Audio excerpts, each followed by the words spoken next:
En nombre del Padre, y del Hijo, y del Espíritu Santo. Amén. Ave María Purísima, sin pecado concebida. Queridos amigos, nuevamente juntos para desarrollar hoy la clase número 8 de nuestro curso Sacramentos y Liturgia. Y hoy desarrollaremos el sacramento de la Eucaristía en su celebración, o sea, hablaremos de la Santa Misa. El primer título es la Santa Misa desde la Iglesia primitiva hasta la reforma del Concilio Vaticano II.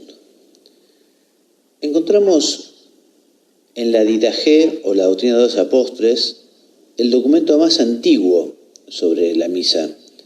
Probablemente pertenezca al siglo I, y allí vemos claramente cómo la Santa Misa se celebraba principalmente el día domingo, el día del Señor.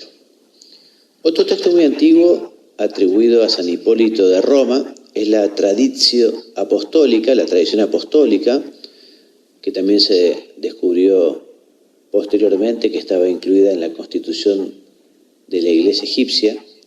Y allí, en este texto, muestra cómo es la estructura de la misa, una estructura muy cercana a la que ha llegado hasta nosotros y muy cercana a la estructura de cómo es la misa hoy. Es semejante al texto de San Justino, que recordarán, que ya hemos visto. Entonces, la estructura de la misa desde los comienzos fue así. Fue con un saludo inicial, un acto penitencial, luego las lecturas del Antiguo Testamento, la epístola del Nuevo Testamento y el Evangelio, la homilía, el ofertorio y las colectas, la plegaria eucarística, o también llamada anáfora, ya veremos este tema, y la acción de gracias, para terminar con el envío misional. También por la correspondencia de San Cipriano de Cartago, sabemos que en el norte de África, en el siglo III, la Santa Misa era celebrada diariamente, frecuentemente por la mañana, y en este texto también se deplora la falsa costumbre de celebrar con pan y agua. A estos se los considera traidores de la tradición recibida del Señor Jesús y de San Pablo. De la misma época, originaria de Edesa, es la llamada anáfora de Adai y Mari, que se utilizaba como plegaria eucarística. Más adelante, siglo IV, el Concilio de Nicea mandó que todas las plegarias eucarísticas tuvieran el relato de la institución. Digamos que libros litúrgicos verdaderos en la Iglesia de Occidente aparecerán recién en el siglo V con San León Magno, que se van perfeccionando, por ejemplo, siglo VI, el de San Gelasio, y sobre todo en el siglo VII, ya con San Gregorio Magno. En realidad, no se trataba todavía de misales, como los conocemos en la actualidad, sino que eran de sacramentarios que recogían las partes propias del sacerdote para, por un lado, unificar los textos y, por otro, evitar la improvisación que llevaría al riesgo de la invalidez de la misa. Más adelante en el tiempo, el Santo Tomás de Aquino comentará en la Suma Teológica 3, cuestión 83, artículo 4, las diferentes partes de la misa como algo ya organizado y fijo. En el año 1570, el Papa Pío V fija ya oficialmente el misal romano y lo impuso obligatoriamente a todos aquellos cuyos usos no dataran al menos de 200 años. Otros reformadores litúrgicos importantes son San Pío X, más adelante Pío XII, realizan reformas tanto en el breviario como en la Santa Misa. Ya en la introducción al misal romano del año 1962, Juan XXIII establecía que los principios fundamentales de la reforma general de la liturgia debían ser confiados a los padres en el próximo concilio ecuménico. Está hablando ya del Concilio Vaticano II. Y la reforma de los ritos y de los libros litúrgicos fue emprendida casi inmediatamente después de la promulgación de la Constitución Sacrosanctum Concilium del Concilio Vaticano II, y fue llevada a cabo en pocos años gracias al trabajo intenso de un gran número de expertos y de pastores de todo el mundo. Este trabajo fue realizado obedeciendo aquel principio conciliar que decía, que pedía, que establecía fidelidad a la tradición y apertura a un legítimo progreso. Por ello se puede decir que la reforma litúrgica, y esto lo dice el Papa San Juan Pablo II en su carta apostólica Vicesimum Quintus Annus, dice que esta reforma litúrgica del Concilio Vaticano II es rigurosamente tradicional ad normam sanctorum patrum, siguiendo las normas de los padres de la Iglesia. Entonces, la reforma de la celebración de la Santa Misa se hizo en virtud de los principios emanados del Concilio Vaticano II, y los principios más importantes, los cuales me quiero detener rápidamente, serían los siguientes. Por un lado, el Concilio Vaticano II reclama para la liturgia una presencia de la palabra de Dios, de la Sagrada Escritura, de la Biblia, del Evangelio, más abundante, más variada, más apropiada, para que aparezca con claridad la íntima conexión entre la palabra y el rito en la liturgia. También pide el concilio que la liturgia permita una participación activa, consciente y plena por parte de todos, según la diversidad de órdenes y funciones. Todos, tanto los ministros como los demás fieles. Y cada uno hará aquello que le corresponde y solo aquello que le corresponde. Por esto la Iglesia da preferencia también, dice más adelante, a la celebración comunitaria. El concilio alienta la formación de ministros y ministerios, ¿no? Lectores, cantores, comentadores, que desempeñan, como decíamos, un auténtico ministerio litúrgico. Se ha establecido la celebración y se recomienda el rezo común del oficio divino. Y también, por último, se considera oportuno introducir y desarrollar el uso de la lengua del lugar, o la lengua vulgar, dejando de lado el latín, sin prohibirlo, ni mucho menos, ¿no? Pero se pretendía que cada uno pudiera entender y proclamar en su propia lengua materna las maravillas de Dios.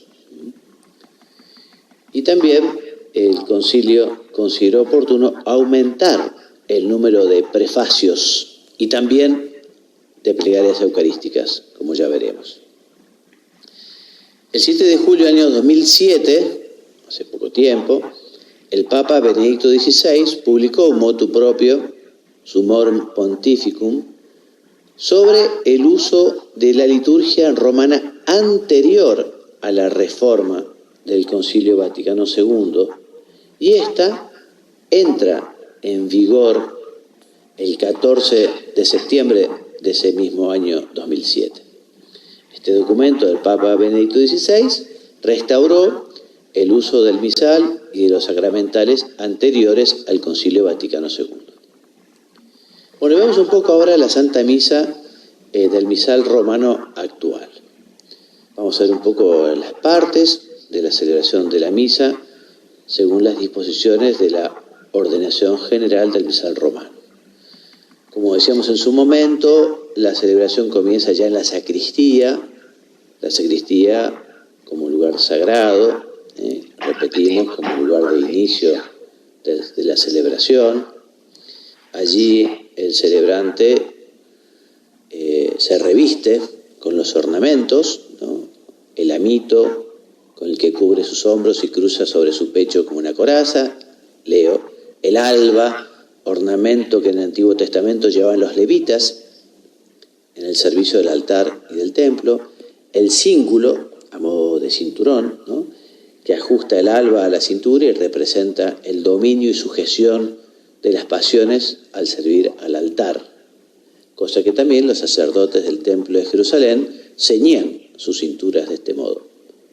La estola, que en el sacerdote pende a cada lado del pecho, y en los diáconos va cruzada sobre el pecho desde el hombro izquierdo hasta el costado derecho. Y la casulla, que representa la iglesia de la cual el sacerdote hace las veces de Cristo cabeza.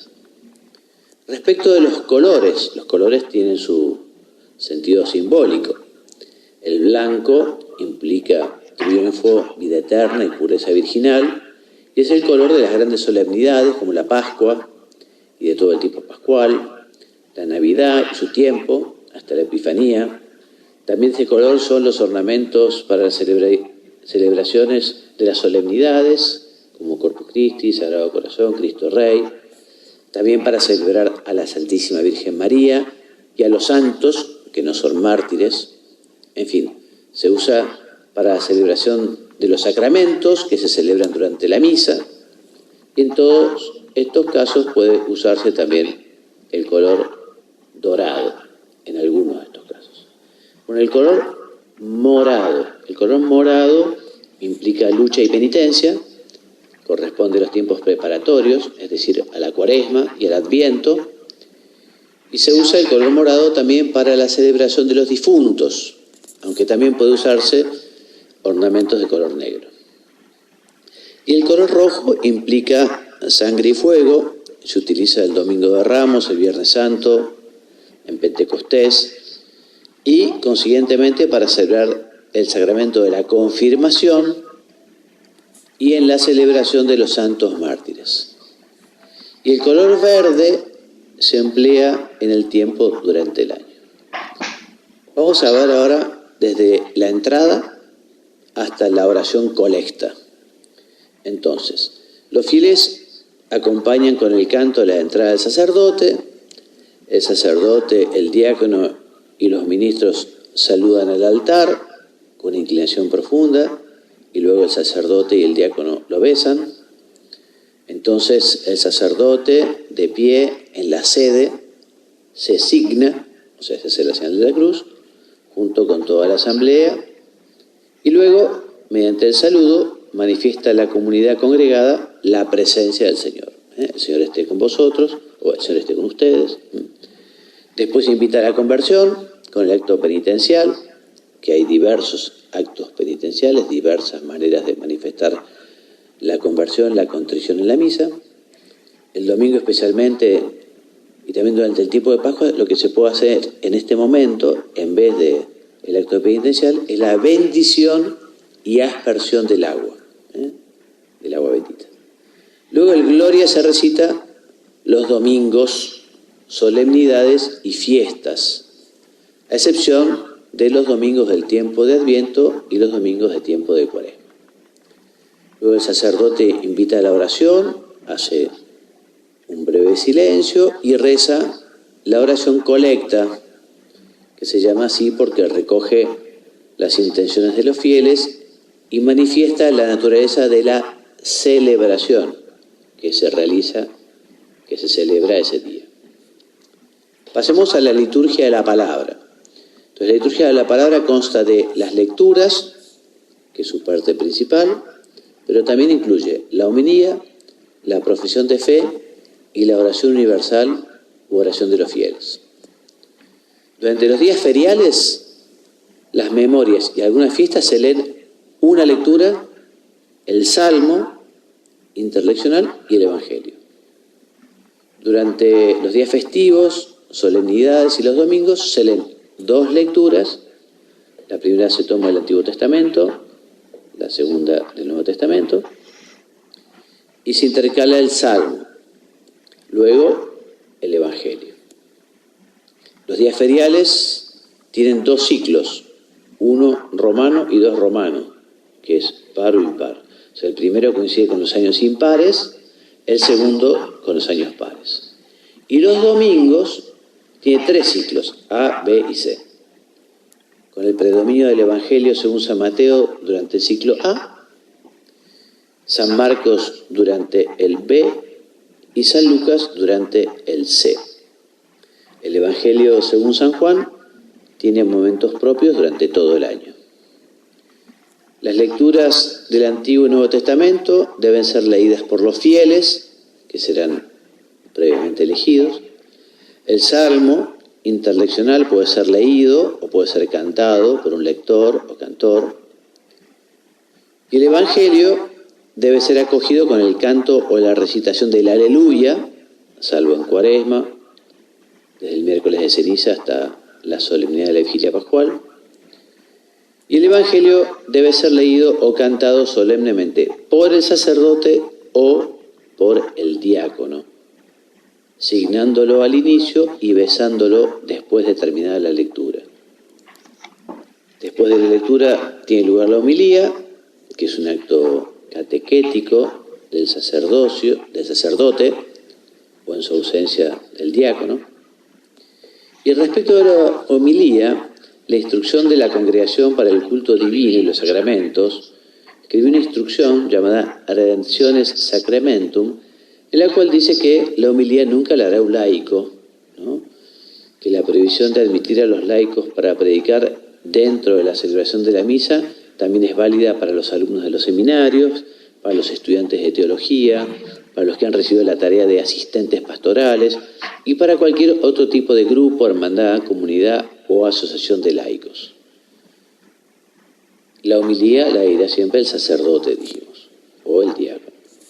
Se debe cuidar que la homilía se fundamente en los misterios de la salvación, exponiendo los textos de las lecturas bíblicas o los textos litúrgicos, o se referirá a los misterios de la fe o a las normas de vida cristiana, o a los textos incluso del ordinario y propio de la misa.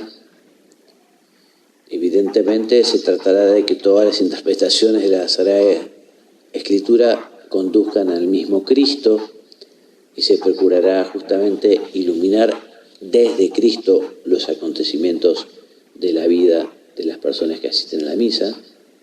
Y también recomienda que no se vacíe el sentido genuino de la palabra de Dios tratando solo de política o de temas profanos, o tomando como fuente ideas que provienen de movimientos pseudo-religiosos.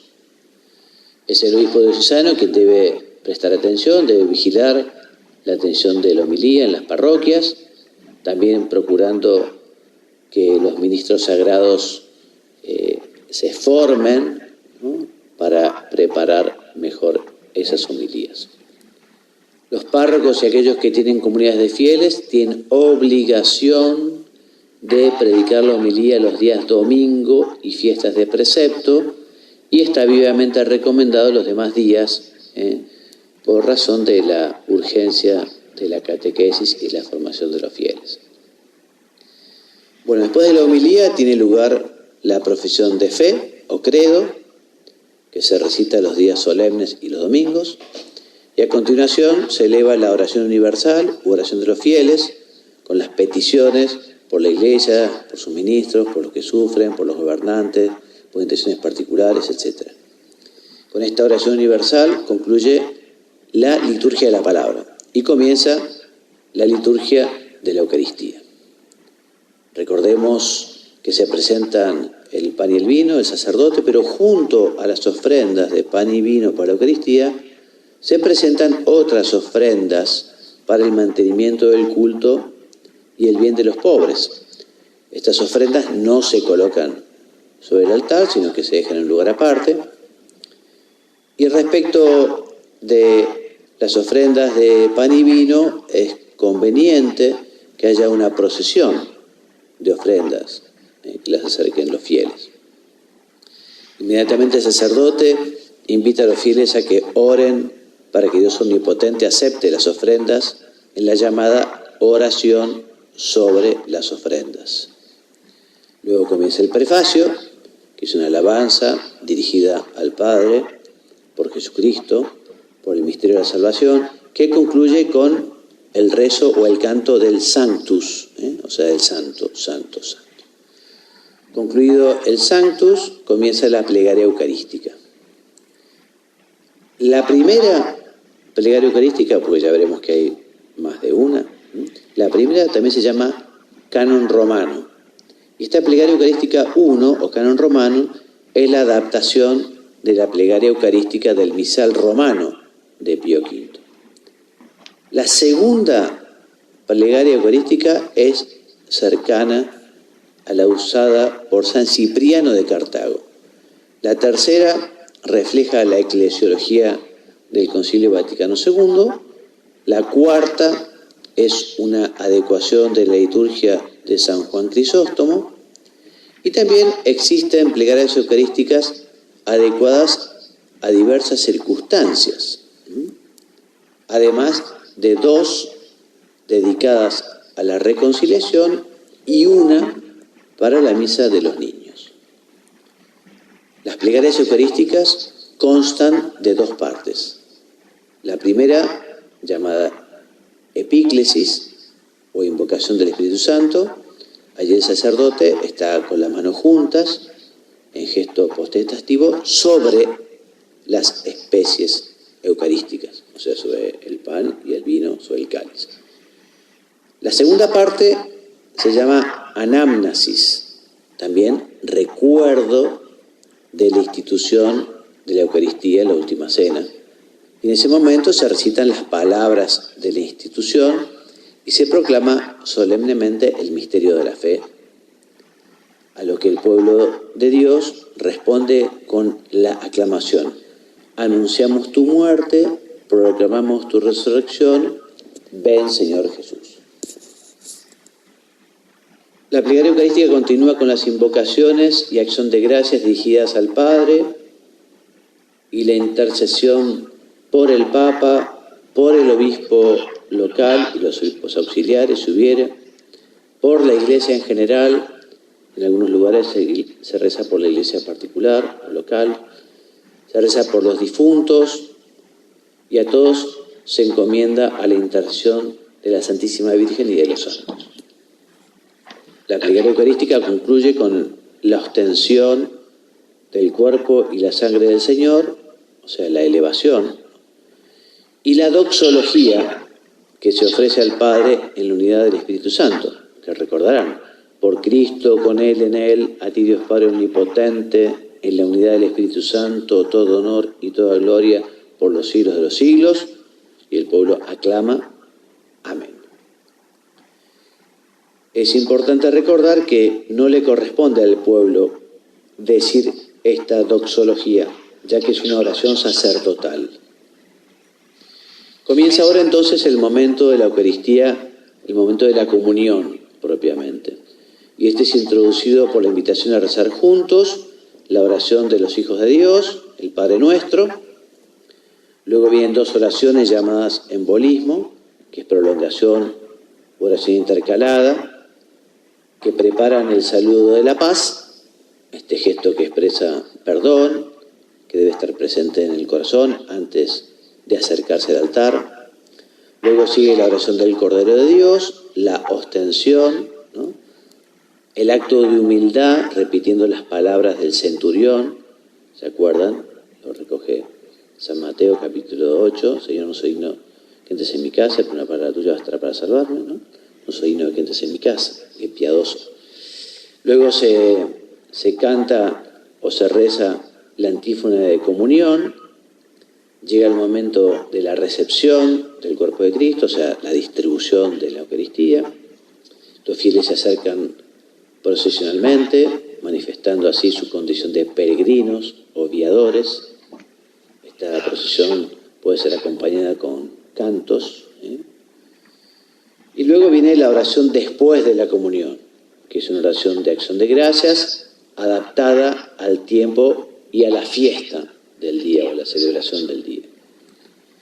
Durante el tiempo de Cuaresma se puede rezar la antigua oración sobre el pueblo, después de lo cual se imparte la bendición de modo simple o solemne según la decisión del celebrante. Y por último, se despide al pueblo con la oración, la afirmación: pueden ir en paz o vayamos en paz. Esta fórmula de despedida es un envío misional a transmitir lo que han visto, oído y recibido. Bueno, la Santa Misa es el modo más adecuado para santificar la fiesta, según el mandato del Señor. Por esto significa el momento más importante de reunión de la comunidad eclesial para dar culto a Dios y reavivar la fe. Y como consejo final, les recomiendo no dejar de tener a mano un misal o imprimir el ordinario de la misa y llevarlo a la oración, para que esas oraciones que rezamos con tanta frecuencia pasen por la cabeza y por el corazón. Bueno, Dios mediante, entonces, la semana próxima tendremos la última clase, la 9ª, y así terminaremos nuestro curso sobre sacramentos y liturgia. Que Dios los bendiga y los haga muy santos.